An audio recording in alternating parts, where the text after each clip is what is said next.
So Daquan is, obviously, he's a terrific human being. It's a phenomenal story.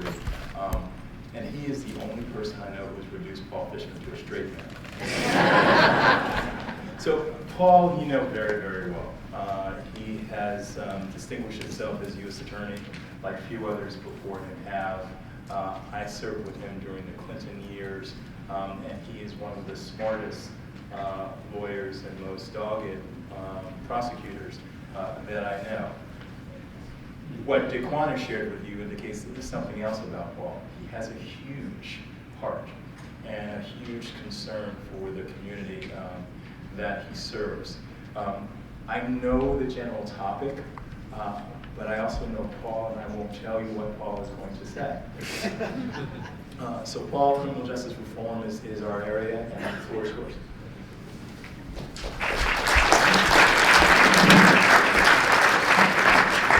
So, fabulous. Not surprised, but fabulous. I'll tell you in a minute why I'm not surprised. But first I gotta call you out. Because my son is here, and he thinks I lie about my height. He's now taller than his mother, who is sitting next to him, and he swears that I am not the 5'5" that it says on my driver's license. So, thanks. It's gonna be a long ride home. That book that I have in front of me is sort of a compilation that my staff put together of all the various speeches and things that I've said and written about reentry and criminal justice reform, and I'm going to talk about some of those during the course of the conversation. It's in 6-point type, though, right? No, it's usually a 24-point type, because that's at my age, that's all I can see. But I want to stop for a second and just talk about Daquan and how remarkable I think it is that he is where he is and carries that off. And here's what I want to talk about. Last November, you may remember this, November 2nd, the President of the United States came to Newark to talk about criminal justice reform, and in particular to talk about drug treatment and prisoner reentry. And he first went to Integrity House, which is a wonderful organization in Newark, dedicated to treating people, particularly people in trouble with the law, but other folks with addiction issues. And the president went there and met with some people who were in their programs to talk to them about that. But then he drove up Broad Street to Rutgers Law School to give a speech about prisoner reentry and the importance of prisoner reentry to his vision of criminal justice reform. And it's a topic that he hadn't really talked about publicly before, although we in the Justice Department have been talking about it a lot and doing a lot with it for the 6.5 years I've been U.S. Attorney, and maybe even for a little bit longer than that. But before the president gave his speech to 150 or 200 people in the atrium of Rutgers Law School, a televised speech, he met for an hour in a room upstairs with 10 people. Senator Booker was there. Mayor Baraka was there. Judge Arleo was there, the judge that Daquan talked about. Kevin Egley was there, the probation officer who supervised Daquan and the other people in the reentry program. A minister was there, an employer was there, and I was lucky enough to be there too. And I don't think I can describe adequately the conversation that took place between Daquan Rosario and the President of the United States, who was seated not quite as close to Daquan as he is to each of the two women who are sitting next to him now, but just one person farther away than that, with nobody between them. 4 feet, 5 feet from the President of the United States, maybe. And everybody in that room sat there mesmerized, is the only word I can think of, as Daquan, completely unflinching and unintimidated, well, at least looking unintimidated. To be fair, the president had just called him out for the suit he was wearing, which is kind of exciting. It was plaid, a lot of plaid. He looked sharp, he did, but and he told the president the story he just told you, but he told it starting from a point that was slightly farther back in time. He talked a little bit about what his life had been like growing up. I don't know if you remember this. He was arrested for the first time when he was 16. Arrested with his uncle when he was 18 or 19 for dealing drugs with his uncle.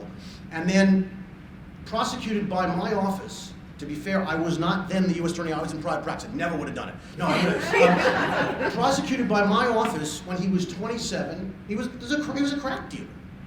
And given where he grew up with, kind of bodies passed out on his doorstep of his house, it was an enormous surprise that that's what happened to him. So he serves 10 years in federal prison, 10-year mandatory minimum that was then in effect for the amount of crack that he had. Today, he and I have talked about this a little bit. The mandatory minimums have changed. He wouldn't get 10, probably get 5 or 6. Even that is a pretty substantial sentence, but he wouldn't have gotten 10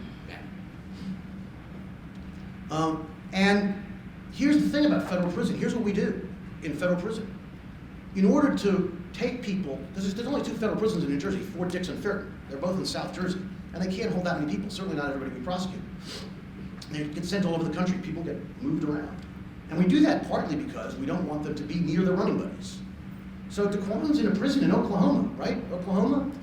No visitors for 4 years. That's not a recipe for restructuring somebody's life, right? It's not. So finally, he gets out, and as he just said to the president, the day I walked out of prison, they gave me clothes that were not my clothes. They didn't fit right, but that's what they had. Wherever those clothes were from 10 years earlier, who knows?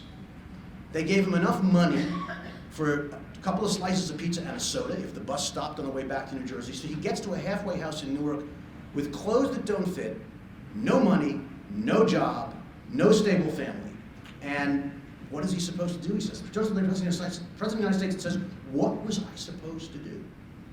And even then, when we tried to throw him a lifeline, at first he didn't want to take it for all the reasons he described. Because who would want to walk back? The last time he was in that courtroom, or courtroom down the hall, somebody from my office was telling the judge he was a really bad guy and needed to go to jail for 10 years, and the judge probably said the same thing. So who would want to walk back into that? But here's the thing. First of all, if you don't believe how mesmerized, go look at the president's speech on YouTube. It's there. President Rutgers Law School reentry. The president was giving a speech about reentry, and he stopped dead in his speech and said, I'm going off script. I just met a guy in a plaid suit, and he did it publicly too. And he talked about the effect that Daquan's story had on him and the work that we're doing in the reentry court had on him. And he has talked about that, by my count, from what I know, 5 times publicly since. The National Conference of Mayors, at a town hall in Shreveport. It has had a profound effect. Daquan's story on the President of the United States. Now why?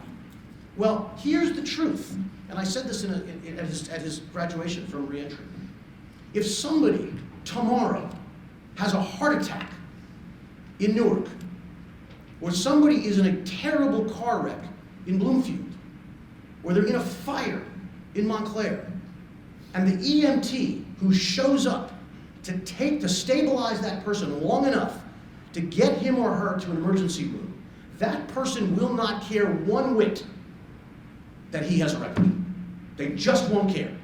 And neither will the family. All they will care about is that he gives them a second chance. And that's why we do this program. Because people like Daquan are gonna get out. 95% of people in federal prison, even if they went for a long time and totally righteously, are gonna get out. And they're gonna be my neighbor or your neighbor or somebody's neighbor. And as he said, when they get out, they've had in their heads the vision of what their world looked like before they went in. Who hung out on which corner, what store was where, what they bought in the supermarket. You all know, you go to the supermarket, you know where everything is in the aisle, right? You know whose car gets parked in particular places. That's what these guys think about the whole time they're in. And then they get out, none of it's right. And what else happens? The technology, right? I know they're not supposed to have cell phones in prison, maybe they do, but they certainly don't have iPhones, right? And so they have to reacclimate to a world where it's almost impossible to get a job, really hard to find a place to live, families that may not be so stable if they exist at all. And so what we decided to do in this reentry program was try to change that dynamic. Because the truth is, A, it's the right thing to do, but it's also the economical thing to do. It costs $30,000 a year, or $40,000 a year to keep him in jail. Billions of dollars. And we have 200,000 people in federal prison. So the idea that we can do something better than that made an enormous amount of sense to me. So he described the program. We pick the people with the worst records coming back, the worst records, to try to figure out what to do with them. And we give them a chance to get into this program. And I have to tell you, it is the most inspiring work that a lot of people in my office are doing. Don't get me wrong, we are very talented. I have a very talented, dedicated, passionate group of prosecutors who work in my office. And they prosecute people who, by and large, if I asked all of you, even Daquan, he would say, yep, that guy needs to go in, okay? But this work has changed their perspective. I have seen it soften the hardest heart of prosecutors. I've seen it move judges to think differently about sentencing. I've seen it move my own son Ian, who is doing his bar mitzvah project, working with people in our reentry court by teaching them how to use those iPhones that they've never seen before. It moves people and it changes people. And so that's part of what this criminal justice reform tide is about. That's part of what we do. But we're doing other things. As I said, we're changing the way we think about sentencing. We're changing the way we think about prosecuting. Instead of saying the sentencing guidelines demand X, mandatory minimums demand Y, we're now having conversations in my office in every case about what we think is the right answer. How much time does that person really need to do? And I said to Daquan, if you've done 5, would that have been enough? He said, totally enough, right? And not just because the last 5 were terrible, but because he learned whatever lesson he needed to learn long before he got out. And we need to think about that and have conversations about that. And so that's one part of criminal justice reform. I don't want to take up, we have a whole panel to talk about a bunch of other things. And so I'm just going to give you a quick laundry list of the other ways in which we're thinking differently about the system than we have over the years. The first is, aside from those two, is community outreach. Our job is no longer just inward looking to see what cases we get, investigate them, and prosecute them. I spend an enormous amount of time, a lot of it with Jim, a lot of it with Ryan, some of it with Daquan. I have a full-time, 1.5 outreach coordinator, Ed Moore, who's here is full-time, and we have another woman named Andre Johnson who's part-time. We now look for opportunities like this to talk to the community about what we do, explain what we do, and try to get people on board with what we do. And I've spent, and my wife will be very excited, she knows this already, I've been to 2 or 3 dozen mosques, I don't know how many synagogues and churches, community halls, schools. I'm not home anywhere near as much as at night as I would like to claim that I am. And so I spend an enormous amount of time trying to explain to the community, and everybody in my office now has to do that too, as a condition of getting their outstanding rating. Everybody has to do some active community outreach. Some people, some prosecutors, I don't want to do that. They do it once. Other people embrace it wholeheartedly. Paul, can you slow down what you just said a moment ago? Yeah. You've changed performance standards within your office, yes, so that it's changed the nature of the job. Yes. And part of it is because Eric Holder, who was my boss, now my boss is Loretta Lynch. Eric Holder had my job in the District of Columbia. And in the District of Columbia, there is no district attorney, and there is no county prosecutor because it's just the district. And so the U.S. attorney, the chief federal prosecutor in D.C., is also effectively the district attorney. And so his job in the Clinton administration, when he was the U.S. attorney, was that of a community problem solver, is the way he thought of it. And so when he became the Attorney General and met with each of us as we became U.S. attorneys, he said, that's how I want you to think of your jobs. And so we're spending a lot of time trying to make sure that we understand what the community cares about, how the community perceives federal law enforcement, how the community perceives local law enforcement, and what we can do to participate in and change that dialogue. And so yes, everybody in my office, in order to get an outstanding rating, every prosecutor has to participate in community outreach, and not by being on the board of their church or the synagogue, but by actually going out to groups like this and talking about internet safety for kids. They can talk to parents about that. They can talk to parents of Muslim students about how ISIS is targeting their children. They can talk to union officials about how to avoid the temptation of corruption. It doesn't matter to me, as long as it is job-related and gets our message out. And the last thing I want to talk about is the issue of police community trust, and we're going to talk about that a lot, because this is the area where Jim and I really have allied ourselves over the last couple of years to be out in the community together to talk a lot about those issues, because We all know what happened in Ferguson, and we all know what happened in Staten Island, and whether you think those cases came out right or they came out wrong, the cops were right or they're wrong, the fact is, as Jim described, there is a huge divide between the police and the community in lots of places.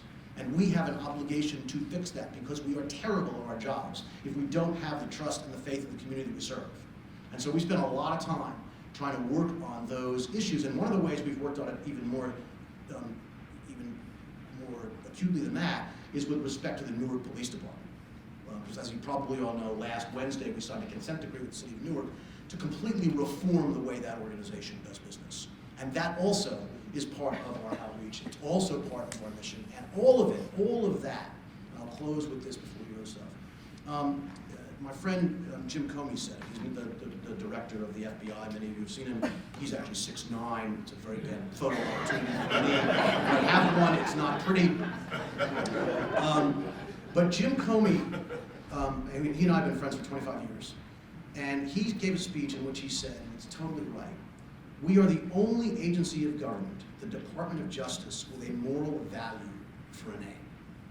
Every other agency has a name that describes what it does, but not what it is.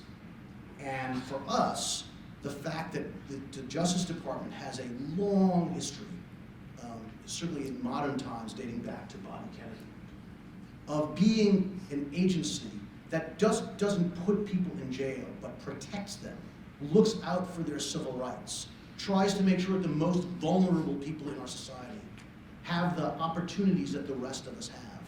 That, for me, has become a central part of the mission of my office, and honestly, not one that I actually had thought as deeply about as I should have before I took this job.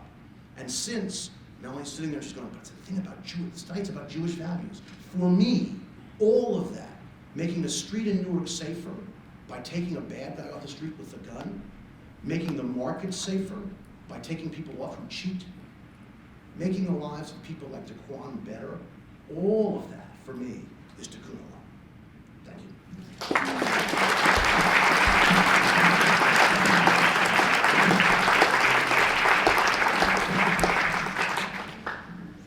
Now you're going to hear a few other voices, and we're going to introduce you to a process that's a little bit different. So you're just going to have to work with me.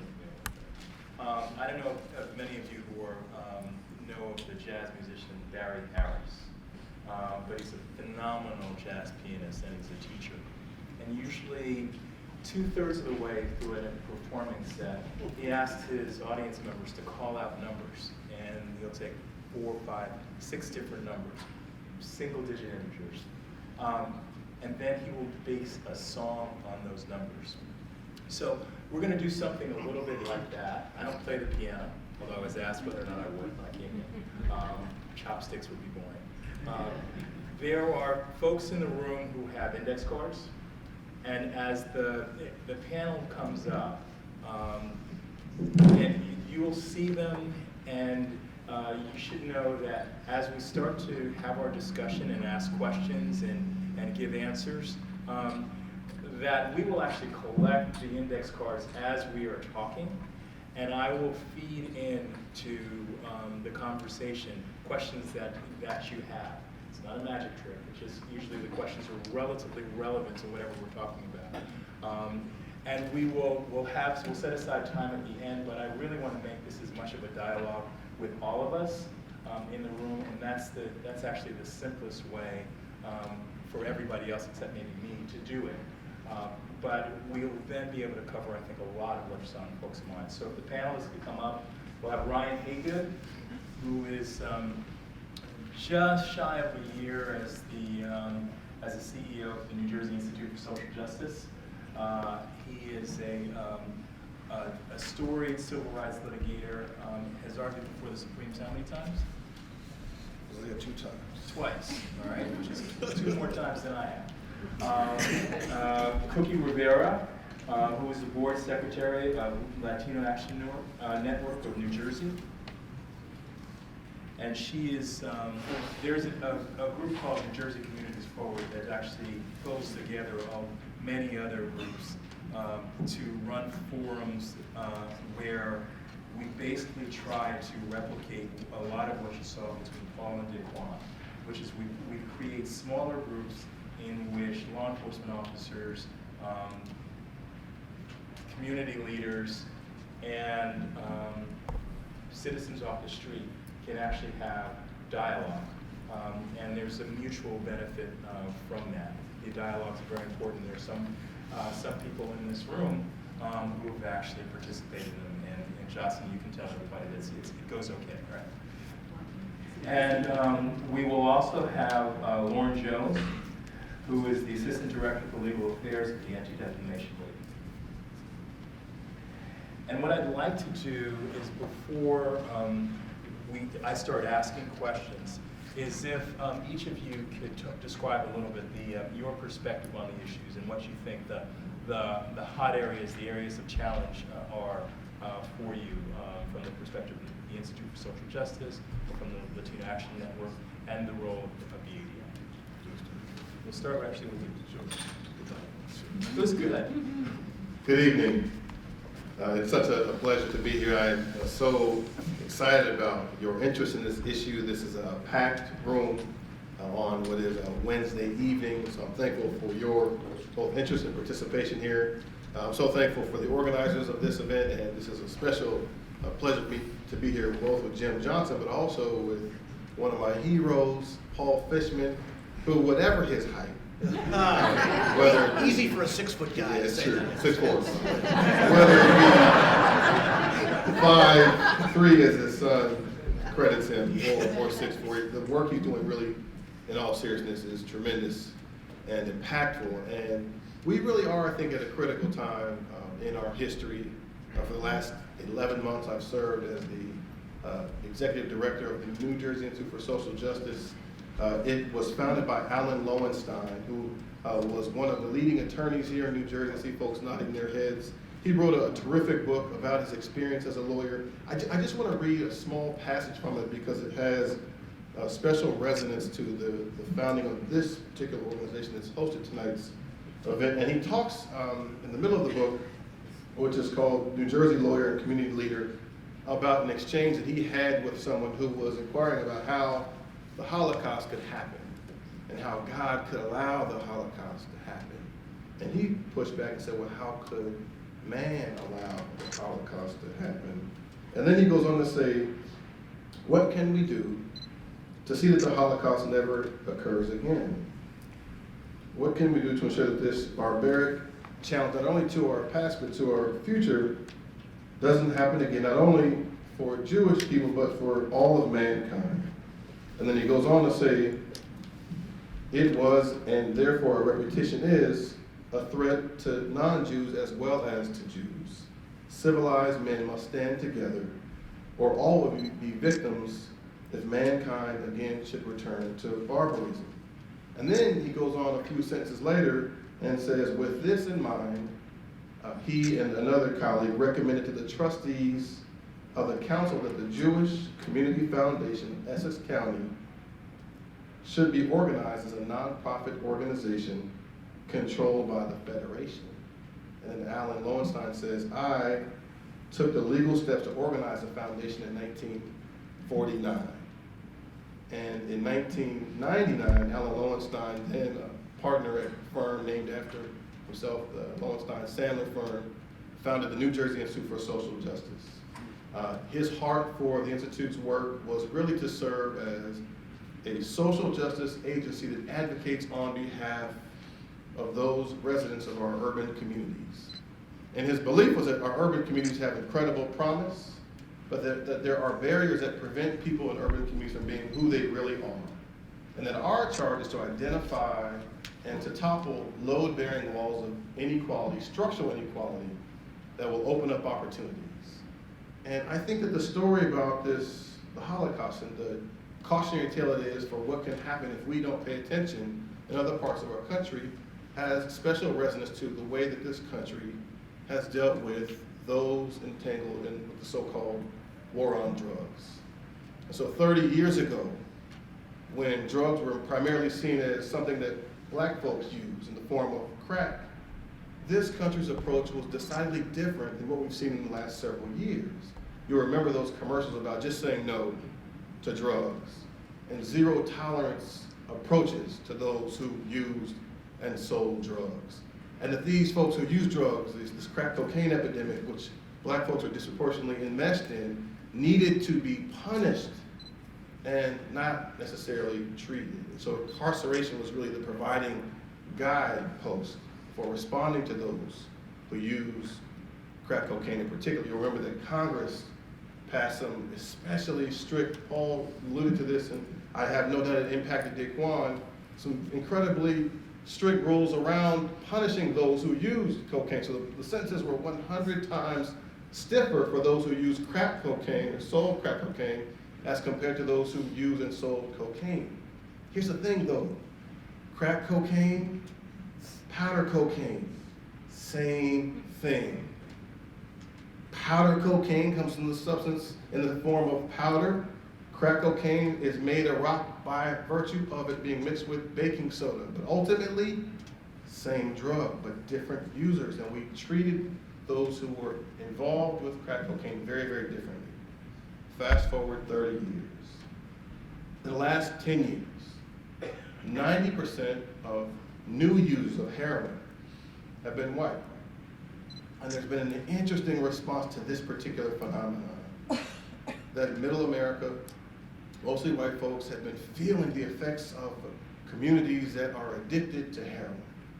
Just last week, the United States Senate, bless you, the United States, the Senate, this Senate, this Congress that can't agree on whether to administer Sandy aid, this Senate passed a bill responding to this heroin crisis that seeks to promote a treatment of those using heroin as a public health crisis that should provide treatment rather than incarceration for those using heroin.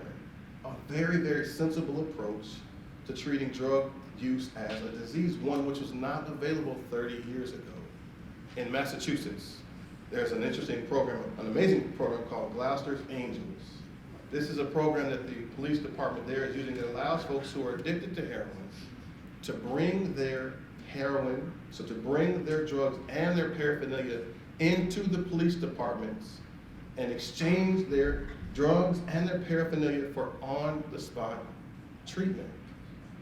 Treating heroin use, heroin addiction as a disease which requires treatment and not incarceration. And there's encouraging signs that this is a program that is picking up steam across the country. There are better than 100 police departments considering a similar approach. And I think for this reason, we really are, as I close, in a pivotal moment where I think of this as being sort of a moment of crisis, of opportunity, and of hope.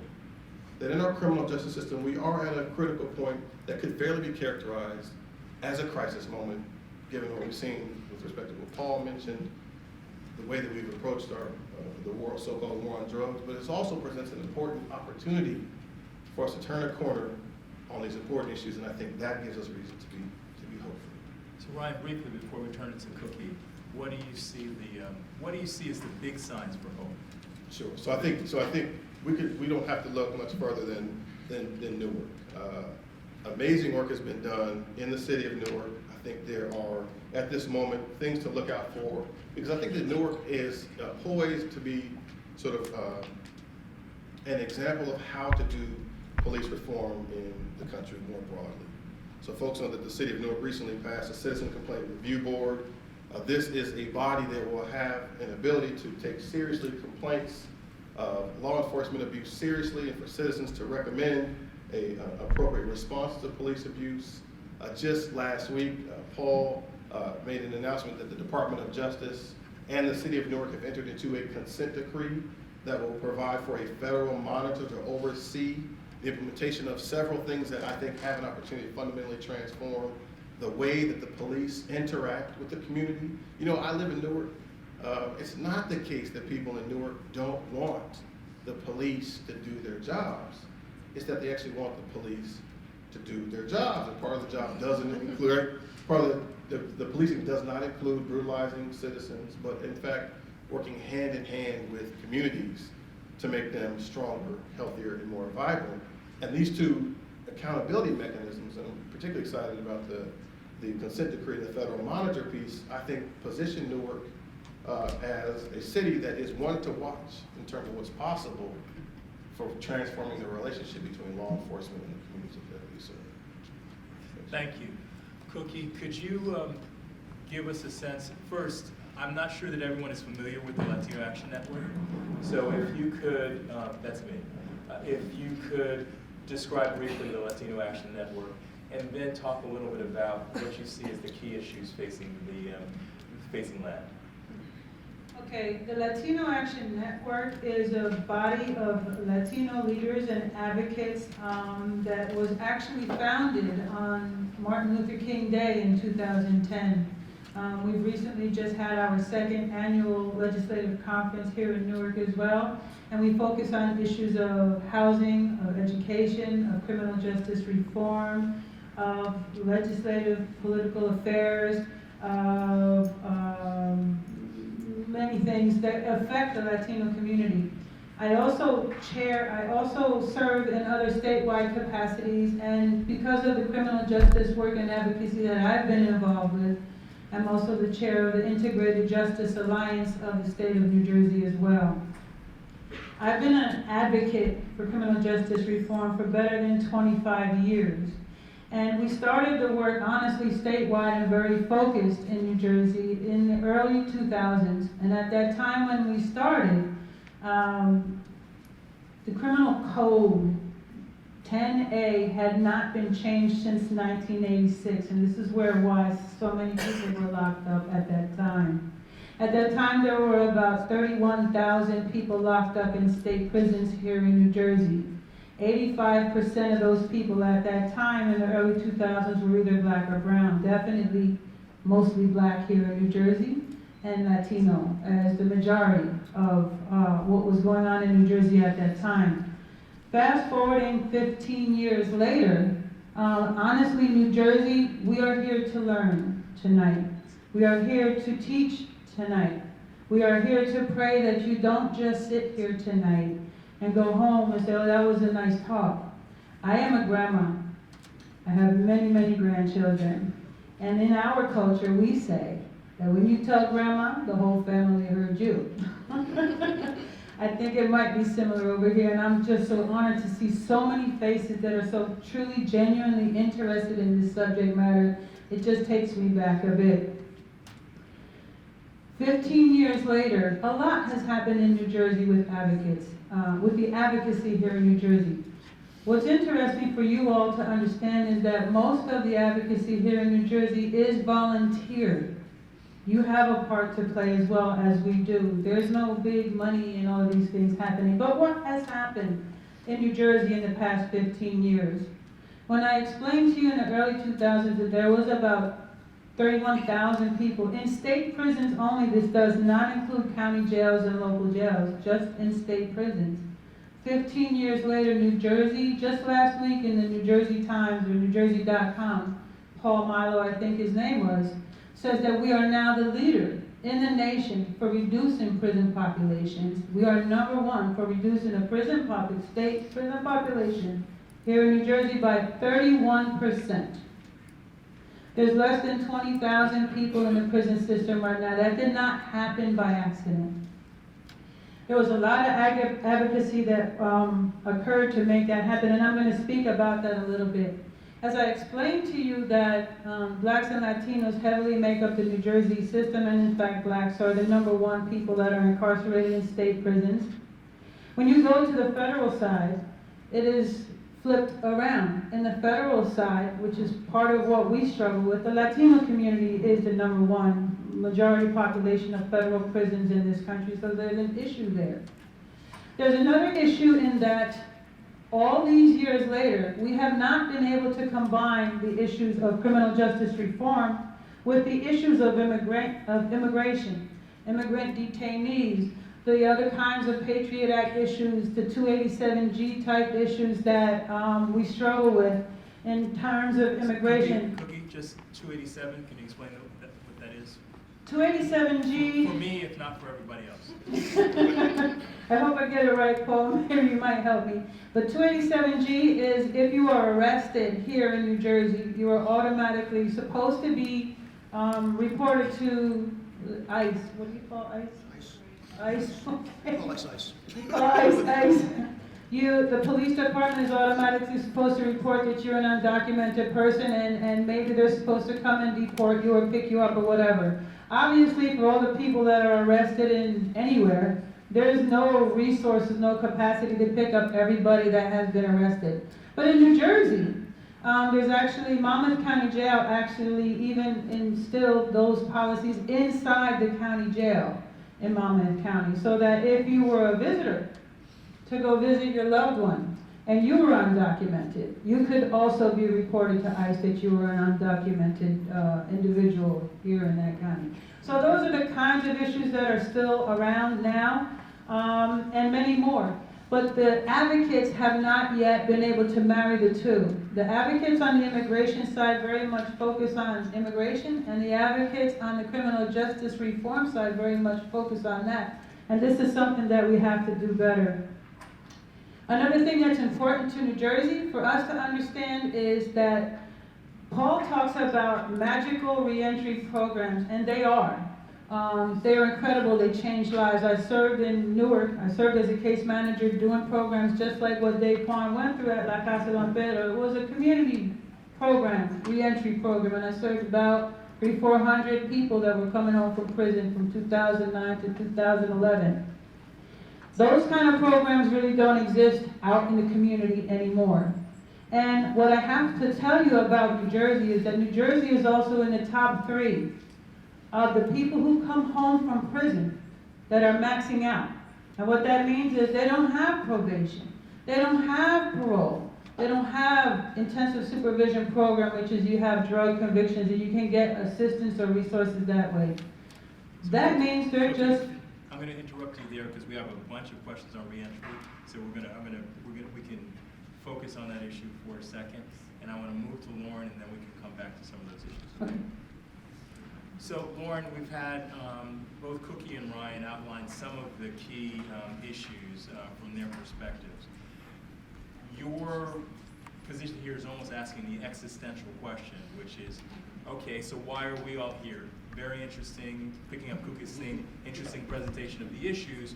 Why are we here? So you can give us a little bit of sense of ADL's roles on these issues and the potential for greater partnership going forward. Thank you. Thank you, Jim. And I want to say first thank you to Melanie and to Federation for hosting this really great conversation. I'm really honored to be part of this panel here tonight.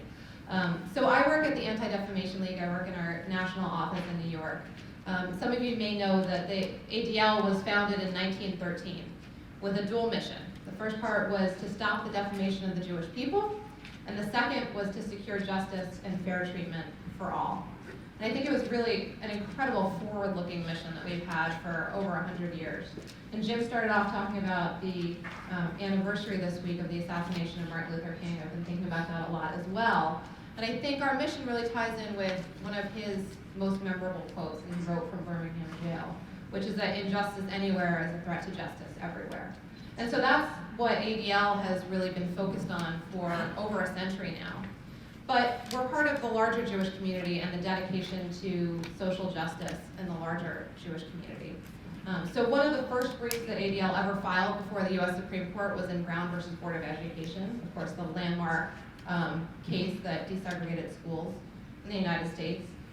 And then if you fast forward into the 1960s when Dr. King put out the call for faith leaders and for people of good conscience everywhere to join him in Selma in that march. We had 12 people, 12 leaders from ADL who went to march with Dr. King. I know that Rabbi Pritz, who was right from Livingston, right around the corner here, also went.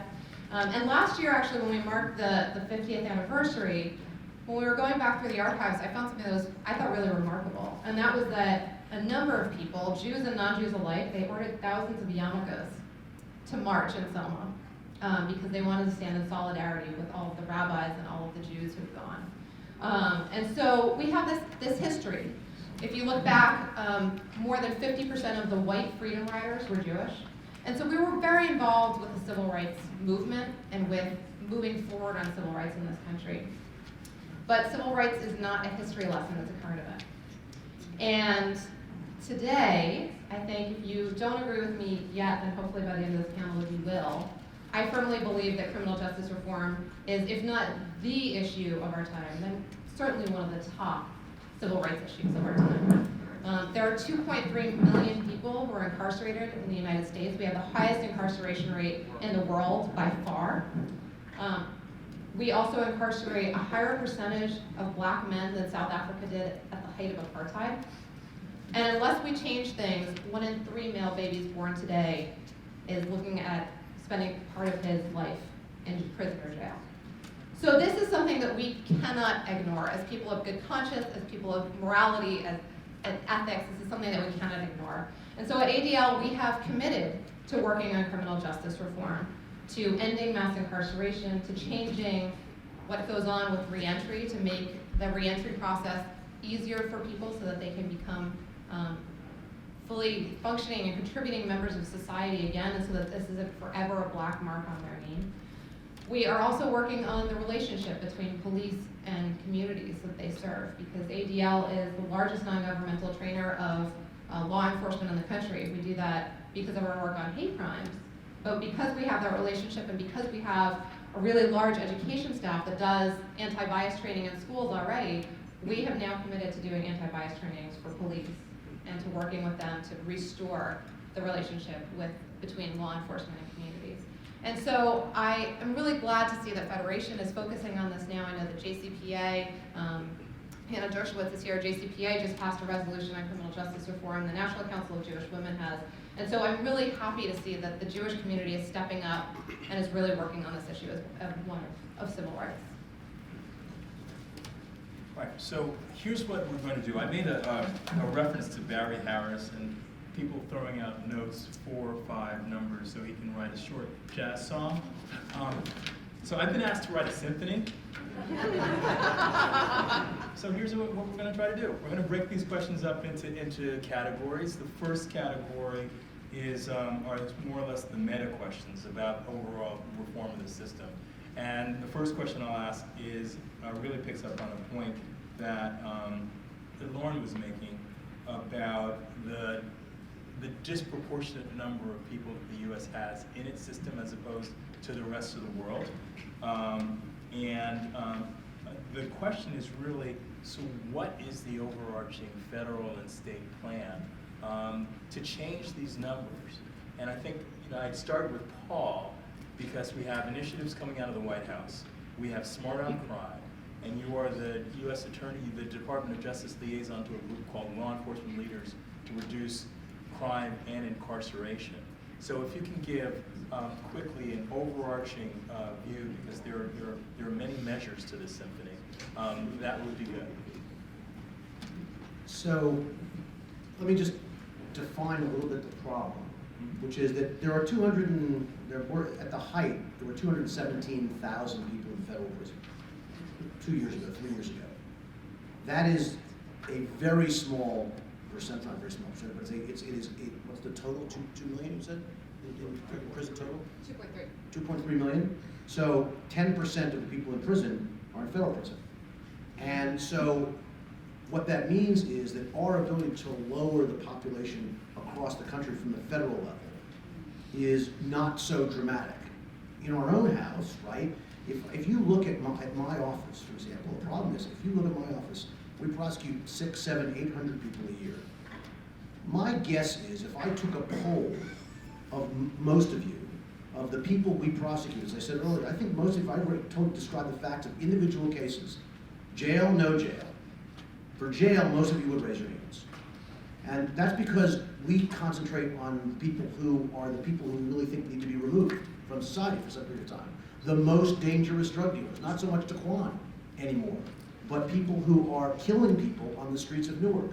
We arrested 50 members of the Crips in Newark earlier this year, late last year. 23 members of MS-13. These are people who are shooting people and killing people in the streets. They need to go to jail. So reducing the prison population that way at the federal level is going to be a little harder, I think. I think sentences can be shorter. I think that's one of the things we're thinking about more than people not going to jail, is the people who should go to jail should go a little shorter. But mostly, the problem is really a state and local problem. It's people going to jail for crimes that you wouldn't necessarily think they have to go to jail for. And so part of it is for us just leading the conversation and saying to people, it's okay for people not to go to jail as a prosecutor. It's a little like Nixon going to China, right? He's the most staunch anti-communist. He gets to say, I get to go to China. No one's going to say you're being soft. If prosecutors and cops, that organization that Jim was talking about, the law enforcement leaders, if law enforcement leaders are saying, maybe some percentage of the people who are prosecuting don't need to go to jail, people will start to think about the problem differently. And as I said before, it's also really, really, really expensive. Lauren, do you want to add something on that? I did. I just wanted to give it a little bit of a historical perspective, I think, because we're in a very different place today than we were in the 1980s, at the beginning of the 1980s, which is really when a lot of this started ramping up in terms of the getting tough on crime and just saying no to drugs and a lot of that rhetoric that was happening. And so, you know, with some of the criminalization of drugs, and Ryan mentioned this before about the crack and cocaine disparities, the 100-to-1 disparities. When that was being considered in Congress, people who were watching the debate likened it to a poker game, where each legislator was upping the ante, and they were trying to one-up each other with how tough they could be on crime. And that continued through the 1990s, and we had the crime bill under President Clinton, which was one of the toughest crime bills in the country. And so this has really been a huge change. In 1980, I believe we had 300,000 people in prison, and now it's 2.3 million. So it's been this just incredible explosion. And so now we have a bill that looks like it may get bipartisan support in Congress, sentencing corrections reform bill, which, you know, in this Congress is really remarkable that we would have people agreeing on this, but I think people are understanding that the criminal justice system that we have today is untenable and unworkable. We have a number of states that have already started passing criminal justice reform, and they have actually shown that you can lower the number of people in prison and also lower the crime rate. And so I think that's really remarkable, and I think that that's going to help us with other states, and that's going to help us on the federal level.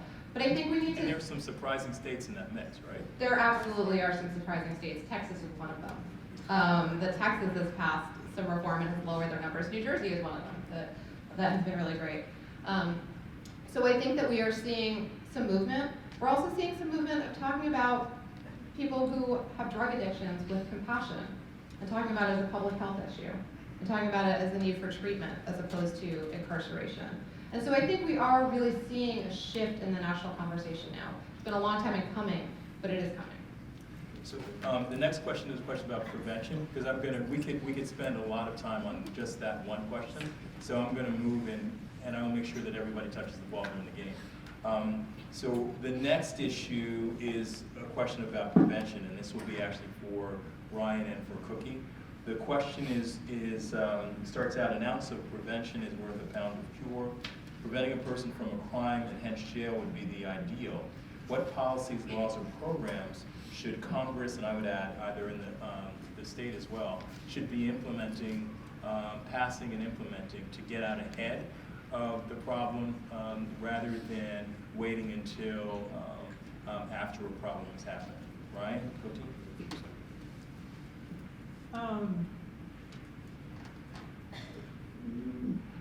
There are things that we can do. There are things that exist at this moment, reentry programs that exist at this moment, but in large part, they're more for juveniles than adults. There's not a lot of types of programs for adults when they're coming home from prison. This is something that is starting now. 15 years ago, if you think about it, the word reentry, nobody even almost knew what it was, but now everybody's talking about it. You're seeing programs pop up. I would say this year even more than ever in the 15 years that I've been doing this. The programs that you will see that are available to adults that are coming home who have been either locked up for a long time or for a short time are mainly focused on jobs. But they don't focus on everything else that you have to readjust to come back home and to stay home. And these things are not part of those programs. And again, I have to stress that 95% of these people actually come home. If they don't have a way to stay home and get restabilized in their communities, they're gonna do something and end up back where they came from, over there. So these programs are vital. There was something else that I want to say, but I lost my train of thought, so I'm gonna pass it to Ryan, maybe I'll We get can it go back. back. The train runs around the track, it'll come back. All right, let's give a hand to Jim for these amazing metaphors, both. So I appreciate that. No substance, all metaphors, right? And jazz music, John Coltrane. But I appreciate that question because I think it's somewhat it's consistent with kind of my crisis, opportunity, hope frame, because the policing moment, so if we think about the entry point to the criminal justice system, we've seen over the last 2 years, communities across the country, moved really by long simmering frustration with the conditions under which they live, and then violent encounters with the police departments take to the streets to protest the killings of mostly unarmed people of color. And I think what we've been thinking about in New Jersey and the cities in New Jersey is seeing those other cities like Baltimore and like Ferguson as a cautionary tale, because in a very real sense, we are those cities. And police wield a tremendous amount of discretion about whether to arrest citizens and about how to interact with the communities that they serve. And what's striking is that when you look at participation in crime, so there was this study that the Sentencing Project released just last week about juvenile participation in crime. Fascinating study, you should take a look, it's on their website. But what it shows is that juveniles of all races, putting on one side violent crimes, participate in crime at about the same rate. So they steal at about the same rate. Along the spectrum, on the other end, they may miss class at about the same rate. The study found that kids of color commit violent crime at a higher rate, but violent crime for youthful offenders is about 5% of all crime. So the study, the big takeaway is that youth who are involved in crime commit crime at about the same rate along the spectrum of criminal activity, from actual criminal activity to skipping class. But the treatment of young people by law enforcement, by the criminal justice system, is very, very disproportionate and not commensurate with the rate at which kids of color participate in crime. And so today in the juvenile justice system here in New Jersey, 90% of those who are incarcerated are Black and Latino, even though Black and Latino kids don't commit the majority of the crime. And that really is a story about the way in which race influences how we do incarceration. And I don't think we can have an honest conversation about the number of police-involved shootings of unarmed Black men, about the staggering rates of disproportionality that Lauren speaks about in our criminal justice system, without understanding the way in which race historically, following the Civil War, with such things as convict leasing and Black codes to the modern era, really pervades the way in which we do incarceration. And that is part of the crisis. But the opportunity really is that we are now talking about policing as an entry point into disproportionality and disproportionate sentencing and other treatment of people of color. And so I have to talk about some of the work that we've been doing with Jim through New Jersey Communities Forward and Cookie, where we are working with high-level law enforcement like Paul Fishman, like the Department of Justice, like the Attorney General of New Jersey, like the mayors in various cities across the state, to bring together these law enforcement and community leaders to have candid and open conversations about how we have been doing policing and how it is that we empower communities with law enforcement working side by side, community leaders to make communities safer, and how we come up with alternatives to things like incarceration and what kinds of things actually require arrest. And it's led to some fascinating discussions about building healthy urban communities. We've heard a lot from folks about the importance of having law enforcement live in the communities that they serve. So in Newark, this is kind of one of the underlying issues that's begging the question, 82% of those who work in the city of Newark don't live in the city of Newark. So put differently, only 18% of those who work in the city are local residents. Local residents comprise only 18% of those who work in the city. That means 82% of those who hold jobs at the Newark port, the second busiest port in America, at the Newark airport, the second busiest airport in America, in the corporate community downtown, which is experiencing an amazing resurgence of folks who have seen that, with billions of dollars of construction in the pipeline, with the consolidation of several major hospital industries creating thousands of jobs. With more than 300 manufacturers, 80% of those who hold those jobs don't live in the city. And so how then do you empower healthy urban communities where residents aren't entangled in the criminal justice system, where so few local residents have jobs? So we've been talking about a So community Ryan, can I where... pause you right there Sure. on that particular point? In other words, what it means is that there's a tremendous amount of wealth that's being generated in Newark, but then when it leaves at the end of the business day, and the spending and things like that are happening outside of Newark rather than in Newark. Secondly, if you're talking about a community and you're talking about, like for instance, I grew up in Montclair, and in the 60s, Montclair was very segregated. So within my community, there were two men on my block who were corporate executives. A neighbor to my right, Mrs. Russ worked at the Westinghouse factory, and Mr. Russ was a janitor. And we were all in the community. And so we were learning from everyone. And my father would point out the Warner Lambert guy and say, like, watch him. And so when you don't have that fabric within the community, it makes it very, very difficult. And when capital is fleeing from the city at dusk, it also makes it very, very difficult for that particular ecosystem to have the heat necessary and the light necessary to thrive. I'll just offer this last point on Jim's point about that ecosystem. So just think very practically to have police officers living in the community. So on my block, I have 3 police officers, the president of the city council, someone in the state legislature, and the kids who grew up on this block or who are growing up on this block interact with police in a very different way than kids who live in other parts of the community who interact with police who don't live there. And so you see the relationship being formed with law enforcement at an early age happening very differently in my little block on Hansberry Avenue in the Weequahic section of Newark than for some kid living on South 18th Street over by Avon Avenue School.